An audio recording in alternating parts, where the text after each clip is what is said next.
Women's day ആചരിക്കുന്നതിൻ്റെ ഉദ്ദേശം എന്താണ്? അങ്ങനെ ഒരു ദിവസത്തിൻ്റെ പ്രസക്തി എന്താണ്?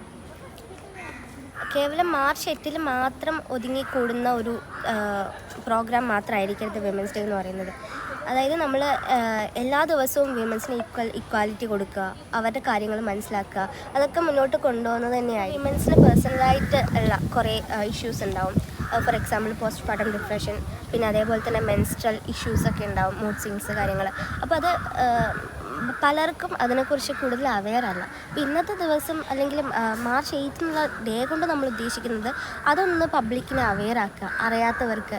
അതായത് ഇപ്പം വിമൻസിലായാലും മുതിർന്നവർക്ക് പലർക്കും ഈ കാര്യങ്ങൾ കൂടുതൽ അറിയാണ്ട് അത് പ്രായം കുറഞ്ഞവർക്ക്, അതായത് ഇപ്പോൾ ഒരു ഹസ്ബൻഡ് വീട്ടിലാണെങ്കിൽ തമ്മിലുള്ള പ്രശ്നങ്ങൾ, ഇഷ്യൂസൊക്കെ നമ്മൾ നിരന്തരം അറിയുന്നതൊക്കെയാണ്. സോ അതുകൊണ്ട് ആ കാര്യങ്ങളൊക്കെ മനസ്സിലാക്കുക. അല്ലെങ്കിൽ ഇപ്പോൾ മെൻസിനായാലും ഇങ്ങനത്തെ കാര്യങ്ങളൊക്കെ ഉണ്ട്, ഇതൊക്കെ നമ്മളും അവെയർ ആയിരിക്കണം എന്നുള്ളതൊന്ന് പറഞ്ഞ് മനസ്സിലാക്കാൻ വേണ്ടിയിട്ട് നമ്മുടെ മാർച്ച് 8 എന്നതേ ഉപകരിക്കും. പേഴ്സണലി ഇപ്പോൾ എനിക്കായാലും കേരളത്തിൽ നമുക്കിപ്പോൾ വിമണിപ്പോൾ നമുക്ക് പേഴ്സണൽ ഇഷ്യൂസ് ഒന്നുമില്ല. പക്ഷേ അതുപോലെയല്ല നമ്മുടെ കൺട്രിയിലെ കുറേ സ്ഥലങ്ങളിൽ ഇപ്പോഴും വിമൺ എംപവർമെൻ്റ് ഒന്നും ഉണ്ടായിട്ടില്ല. അപ്പോൾ അങ്ങനത്തെ വിമണിന് വേണ്ടി നമുക്ക് ഈ വിമൻസ് ഡേ ഡെഡിക്കേറ്റ് ചെയ്യണമെന്നാണ് ഞാൻ പറയാറ്. നമ്മൾ അതിന് അവരുടെ എംപവർമെൻറ്റിന് വേണ്ടി വർക്ക് ചെയ്യാൻ പറ്റിയൊരു ഡേ. ഇന്ന് മാത്രമല്ല, എപ്പോഴും നമ്മൾ വർക്ക് ചെയ്യണം. പക്ഷേ ഇതിന് കൂടുതൽ എംഫസിസ് നമ്മൾ വിമൻസ് ഡേക്ക് കൊടുക്കണം. വളർന്നു വരുമ്പോഴും നമ്മൾ ജോലി സ്ഥലത്താണെങ്കിലും കണ്ടുമുട്ടുന്ന ഒരുപാട് അടുത്തിടപഴകുന്ന ഒരുപാട് സ്ത്രീകളുണ്ടാവുമല്ലോ.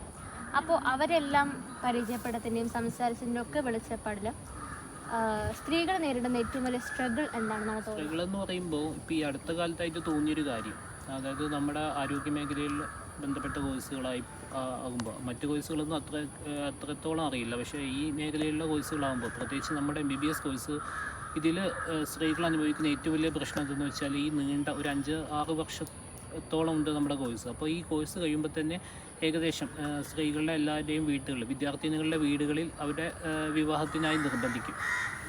അതിൽ പലരും വിവാഹം കഴിച്ചു പോകും. അപ്പോൾ അതിൽ അങ്ങനെ ഒരു സിറ്റുവേഷൻ ഉണ്ടാകുമ്പോൾ MBBS കഴിഞ്ഞ് കൂടുതലായി മറ്റ് കോഴ്സുകളാണെങ്കിൽ അതുമായി ബന്ധപ്പെട്ട്, അപ്പോൾ നമ്മുടെ കോഴ്സ് പറയുമ്പോൾ അടുത്തത് ഭൂരിഭാഗം പേരും PG പ്രിപ്പറേഷൻ എന്നൊരു സ്റ്റേജിലോട്ടാവും വരിക.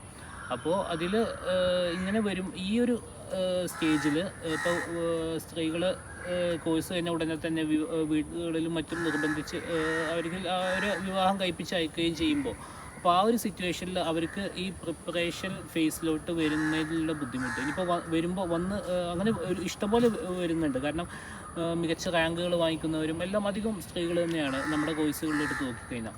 അപ്പോൾ അങ്ങനെ അവർ അങ്ങനെ ചിലപ്പോൾ ചിലവർ വിവാഹം കഴിഞ്ഞ ശേഷം കുട്ടികളായവരാവും. അങ്ങനെ അതിനുശേഷം കുട്ടികളെ നോക്കുന്ന ഇടയിൽ പോലും ഈ പ്രിപ്പറേഷനിലൂടെ കടന്നു വന്നിട്ട് റാങ്ക് വാങ്ങിച്ച് പോകുന്നത് അതൊരു വലിയൊരു സ്ട്രഗിൾ തന്നെയാണ്. ഇപ്പോൾ ഇവിടുത്തെ PGകളെ ഒരുപാട് PGസിനെ എടുത്ത് നോക്കിക്കഴിഞ്ഞാൽ തന്നെ ഞാൻ കണ്ടൊരു കാര്യം, ഹൗസ് റെസിഡൻസി സമയത്ത് കണ്ട കാര്യം, അവർക്ക് കുട്ടികളുണ്ട്, കുടുംബമുണ്ട്. അപ്പോൾ അവർ അതും ഇതിൻ്റെ കൂടെ തന്നെ ഫസ്റ്റ് ഇയർ PG ആയിരിക്കുമ്പോൾ തന്നെ അതിൻ്റെ കൂടെ തന്നെ ഡീൽ ചെയ്ത് വരുന്നവരാണ്. അപ്പോൾ അത്രയും എഫേർട്ട് അല്ലെങ്കിൽ അത്രയും സ്ട്രഗിൾ ചെയ്തുകൊണ്ടാണ് അവർ മുന്നോട്ട് പോകുന്നത്. അപ്പോൾ എനിക്കൊന്നത് ആലോചിക്കാൻ പോലും പറ്റില്ല, എങ്ങനെയാണ് ഇവരിങ്ങനെ ഇത്രയും ചെയ്യുന്നത് എന്ന് അത്ഭുതത്തോടെ നോക്കി നിന്നിട്ടുണ്ട്. വിവാഹത്തെക്കുറിച്ച് എന്താണ് അഭിപ്രായം? എങ്ങനെയാണ് വിവാഹം എന്ന കാഴ്ചപ്പാടിനെ ഇന്നത്തെ സമൂഹം നോക്കിക്കാണുന്നത്? അതൊരു നെസസിറ്റിയാണ്. അതുപോലെ ഒരു സ്ത്രീയുടെ ജീവിതത്തെ എങ്ങനെയാണ് വിവാഹം പിന്നീട് ബാധിക്കുന്നത്? മാരേജ് എന്ന് പറയുന്നത് നെസസിറ്റി ആണോ എന്ന് വെച്ച് കഴിഞ്ഞാൽ ഇറ്റ് ഡിപ്പെൻസ്. ഇപ്പോൾ പല ആളുകൾക്കും അവർക്ക് അങ്ങനെ ഡ്രീംസ് ഒന്നും ഉണ്ടാവില്ല, അല്ലെങ്കിൽ ലൈഫിൽ എന്തെങ്കിലും ചെയ്യണം അങ്ങനത്തെ ആഗ്രഹമൊന്നുമില്ല. അവരുടെ ഒരു വെച്ച് കഴിഞ്ഞാൽ ഫാമിലി ലൈഫ് എൻജോയ് ചെയ്യുക, നല്ലൊരു ഫാമിലിക്ക് വേണ്ടി ജീവിക്കുക. അപ്പോൾ അവർക്കൊക്കെ എന്ന് വെച്ച് കഴിഞ്ഞാൽ ഇറ്റ് ഈസ് ഓക്കെ. ബട്ട് എന്നെ സംബന്ധിച്ചിടത്തോളം ലൈഫിൽ ഒരുപാട് ലക്ഷ്യങ്ങളുണ്ട്.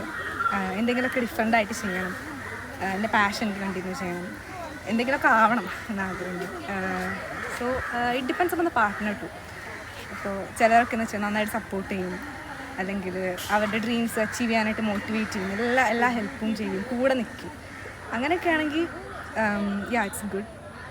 ബട്ട് ഇപ്പോഴത്തെ ഒരു കാലഘട്ടം കുറേ കാലങ്ങളായിട്ട് നമ്മുടെ ഫാമിലിയിൽ കാണുന്ന ഒരു ട്രെൻഡ് എന്ന് വെച്ച് കഴിഞ്ഞാൽ ഫീമെയിൽസിനാണ് കൂടുതൽ റെസ്പോൺസിബിലിറ്റീസ് വരുന്നത്. മെയിലിനെക്കാളും നല്ല ഫാമിലി ബ്രിങ് അപ്പ് എല്ലാ കാര്യങ്ങളും ചെയ്യുക മെയിലിനെക്കാളും. അപ്പോൾ അവർക്ക് എന്ത് ചെയ്യാൻ പറ്റില്ല, അവരുടെ ഡ്രീംസ് ഫോളോ ചെയ്യാൻ അല്ലെങ്കിൽ അതിനുവേണ്ടി വർക്ക് ചെയ്യാൻ പാഷൻ കണ്ടിന്യൂ ഒന്നും പറ്റത്തില്ല. ഇപ്പോൾ സൈബർ ഇടങ്ങളിൽ സ്ത്രീകൾ അവരുടെ കഴിവിനും അഭിപ്രായത്തിനും അപ്പുറത്ത് വെറുതെ ആവശ്യമില്ലാത്ത രീതിയിൽ ആക്രമിക്കപ്പെടുകയും അവരുടെ അഭിപ്രായങ്ങൾ ട്രോൾ ചെയ്യപ്പെടുകയും ഒക്കെ ചെയ്യുന്നൊരു ട്രെൻഡ് നമുക്ക് കാണാം. അപ്പോൾ അതിനെക്കുറിച്ച് എന്താണ് പറയാനുള്ളത്? സോഷ്യൽ മീഡിയയിൽ നമ്മൾ കാണുന്ന ട്രെൻഡ് തന്നെ is about bullying every one. Okay, എല്ലാവരെയും എന്താ പറയുക ട്രോളാനും ബുള്ളി ചെയ്യാനാണ് ആൾക്കാരൊക്കെ ഇരിക്കുന്നത്.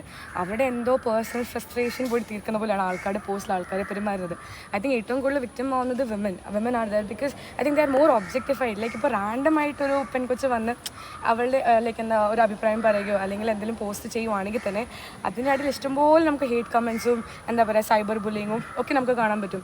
ഇപ്പോൾ റീസെൻ്റ്ലി ആണെങ്കിലും വി നോ ലൈക്ക് എന്താ പറയുക ദർ വാസ് എൻ ഇൻഫ്ലുവൻസർ. ഇപ്പോൾ ലേറ്റൻറ്റിൽ വന്ന ഇൻഫ്ലുവൻസർ നമുക്ക് തന്നെ അറിയാം എത്രമാത്രം ഇപ്പോൾ സൈബർ ബുള്ളിങ് ഒക്കെയാണ് ആൾ നേരിടുന്നുണ്ട്.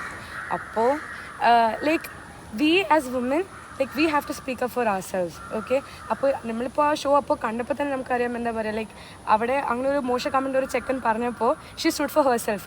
എന്നിട്ടും everyone was like talking against her. അവൾക്കാണ് അവിടെ സൈബർ ബുള്ളിങ് ഒക്കെ നേരിടേണ്ടി വന്നത്. I think people on social media can be more compassionate and more understanding. പക്ഷേ റാൻഡംലി ചുമ്മാ വന്ന് ലൈക്ക് എന്താണ് ആ ആൾ പറയുന്നതിന്, എന്താണ് ആ കോസ്, എന്താണ് ആ ബാക്ക്ഗ്രൗണ്ട് ഒന്നും അറിയാണ്ട് ചുമ്മാ വന്ന് ലൈക്ക് ട്രോളാനും സൈബർ ബുള്ളിങ് ഒക്കെ ചെയ്യാതെ I think people should be more understanding.